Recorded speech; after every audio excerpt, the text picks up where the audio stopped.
স্বাধীনতা দিবস প্রতিবারই উদযাপিত হয়। এইবারে এমন একটা সময়ে হচ্ছে স্বাধীনতা দিবস, যখন রমজান মাসের শেষ দিক, ঈদের ছুটি শুরু হয়ে গেছে। স্বাভাবিক কারণে মানুষ একটু বাড়ি।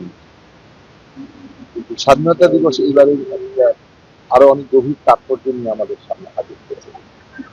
বিশেষভাবে আগস্টের 24শে জুলাই আগস্টের যে গণ অভ্যুত্থান, সেটা বাংলাদেশের স্বাধীনতা সংগ্রামের মধ্যে দিয়ে যে জনগণের স্বপ্ন তৈরি হয়েছিল, বাংলাদেশ নিয়ে স্বপ্ন তৈরি হয়েছিল, সেটাকে আবার নতুন করে প্রত্যেক নাগরিকের জন্য যে সুযোগের সমতা, মানবিক মর্যাদা, সামাজিক ন্যায় বিচার প্রতিষ্ঠার অঙ্গীকার ছিল এই রাষ্ট্রে, 54 বছরে তো সেটা প্রতিষ্ঠিত হয়নি।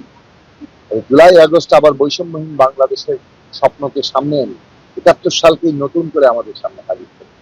মানুষ যেভাবে আত্মত্যাগ করেছে এই জুলাই আগস্টে, যেভাবে শহীদ হয়েছে, আহত হয়েছে, এই মধ্য দিয়ে আরেকটা সুযোগ বাংলাদেশ সামনে এসেছে যে আমরা কিভাবে আমাদের রাষ্ট্র এবং আমাদের সমস্ত আইনকে জনগণের পক্ষে নিয়ে আসতে পারি, জনগণের রাষ্ট্র তৈরি করতে পারি।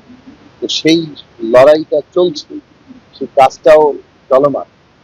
আমরা আশা করি যে দেশের রাজনৈতিক শক্তি সমূহ এবং দেশের জনগণ, এই যে একটা গণতান্ত্রিক রাষ্ট্র নির্মাণ আমাদের জরুরি, আমাদের নাগরিকদের জন্য, সেই জায়গাটার বিষয়ে তাদের যে সচেতন ভূমিকা, সতর্ক থাকা এবং ঐক্যবদ্ধ থাকা, এই জায়গাটাতে তারা ভূমিকা রাখে। দেখুন, সংস্কারের বিষয়টি নিয়ে খুব দুটো দিক আমরা বারবার বলছি। সেটা হচ্ছে যে সংস্কারের অনেকগুলো জায়গা আছে যেগুলো নির্বাচনের আগেই নির্বাহী আদেশে সংস্কার করা সম্ভব।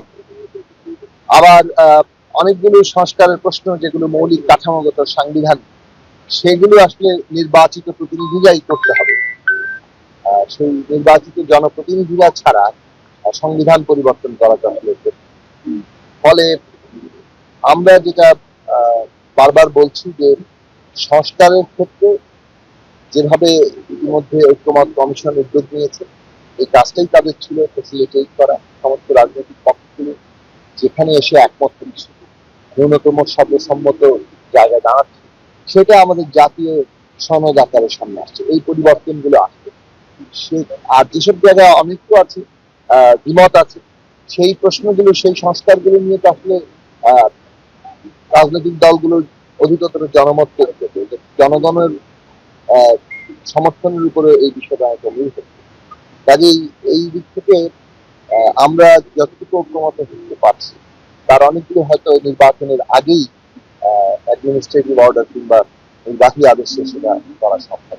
আর যেগুলো সংবিধানের পরিবর্তনের প্রশ্নটি অঙ্গীকার থাকবে এবং আগামী নির্বাচন যাতে জনগণের ম্যান্ডেট নিয়ে এই সংবিধান বদলাতে পারে, সংস্কার করতে পারে, সেইটার জন্য আমরা বলছি যে সংবিধান সংস্কার পরিষদের নির্বাচন দরকার।